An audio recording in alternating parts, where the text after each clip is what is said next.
Bryan Fonseca joins us now. And Brian, we got to talk about this Knicks game. They never make it easy on us as Knicks fans watching them pull out this victory over the Miami Heat, 106-104. What were your initial takeaways watching this one? As somebody who watches a lot of Knicks games and Heat games, this was about what I expected. And it was a pleasant surprise. Just, we talked about last night regarding the Celtics and the Nets in today's NBA. It's very frequent that you see teams get to 120, 130 with ease.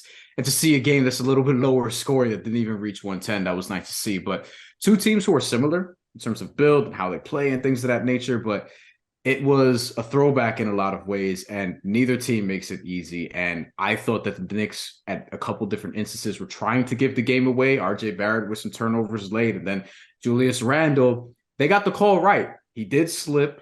They went back, they checked. It was challenged by Eric Spoelstra, and the Heat ended up getting a decent look on the final possession with Tyler Hero, who's got a couple game winners this year. And then the Knicks were able to escape Madison Square Garden with a victory. So great game, good win for the Knicks, tough loss for the Heat. They're close to each other in the standings, 6 and 7 respectively. So this is a big win for the Knicks for sure. Absolutely. And they do get another game in the standings on the Miami Heat. So, like you said, it was a big win. Another big component of this game, and we saw RJ Barrett obviously be benched towards the end of the last game against the Lakers. Tom Thibodeau spoke a little bit before the game, just come back, be yourself, do whatever you can to help us win. That's my message to RJ. And tonight he performs 30 points, plays 41 minutes. What'd you take away from that? Look, I'm not worried about RJ from the standpoint of his mentality, right? For me, about RJ Barrett, I'm somebody, for context, who's very high on him coming into the draft. Okay, I felt like there's a chance, if you look down the line 10, 12 years from now, you could be looking at the best career if he's durable, because I have durability questions about John Moran and Zion Williamson, as great as they are. That being said, he's clearly not better than those two guys. I think his progression has been kind of weird, for lack of a better way to say it. I'm still waiting for the numbers to pop off the screen on a consistent basis. And with him tonight, it was a great bounce back performance. He was really, really good. Offensively, he made some mistakes, again, as we mentioned before, but defensively, he's been strong. And better as of late. And that's where you want him to realize his potential, is be a two-way player, be efficient in that way. The efficiency is something I still have a lot of questions about. But, you want to see him get to that all-star level. Like, I didn't come into the season thinking that Jalen Brunson and Julius Randle were going to be the guys vying for all-star. I thought this would be an RJ Barrett season. We didn't quite get that. His numbers have looked pretty good, but we didn't quite get all-star. So I think big turnaround performance for him. He has the right mentality. He just has to put it all together and be consistent. But let's also remember, he's a very, very young dude.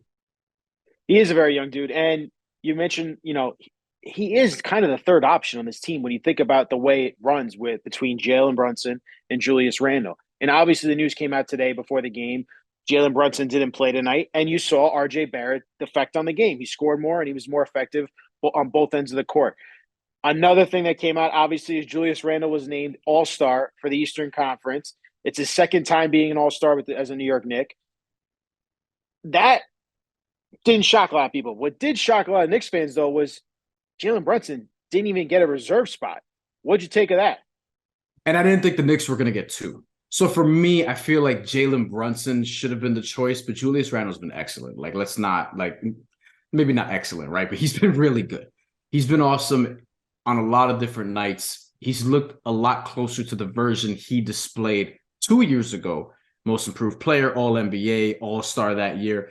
He's looked a lot closer to that Julius Randle than he did last year, where it was just tough to watch, and you got a lot of people wanting him gone this offseason. For me, though, Jalen Brunson, in terms of impact, coming through in clutch situations, his leadership and things of that nature, and also the numbers. If you look at them, 23 a game, 6 assists, and he's doing so efficiently, almost 40% from three as a guard, as a 6'1", maybe 6'1" guard. 47% from the field, better shooting percentage than Julius Randle, which is a little surprising. I just feel like, especially because the guard class is a little bit weaker than the forward class, because at forward you had Giannis Antetokounmpo, Bam Adebayo in the front court, who you saw torch the Knicks tonight, right? And then you obviously have Jason Tatum and Kevin Durant and Joel Embiid. I didn't think there was room for Julius Randle, so I'm surprised that they found room for him, even over somebody like Pascal Siakam, who's had a strong season. Jalen Brunson, hopefully he gets in as a alternate, so to speak, and maybe fills in for injury, whatever the case would be. I feel like he very much deserved that. But he's been great this year nonetheless. And for the Knicks to have this turnaround, right? Like last year was okay after the year before where they made the playoffs, but to come back a little bit this year, you feel like they're going to make the playoffs. They have two guys that were all-star contenders, one who got in, one who still might on a technicality. And then you have RJ Barrett, who's like the third guy there who you still hope ascends to be a top two option, but he's somebody who's shown at least some promise, right? And you're going to keep him around for years to come. So you have a foundation there. So it's interesting to see what next steps they take in next week's trade deadline, and then for the rest of the season, and then beyond that. It is going to be interesting. The trade deadline's coming up very quickly. Next up for the Knicks, they got 2 games on Saturday and Sunday against the Clippers and the 76ers. Schedule doesn't get any easier from here. We're going to learn a lot more about this team over the coming days. Brian, appreciate you as always, my man. Thank you.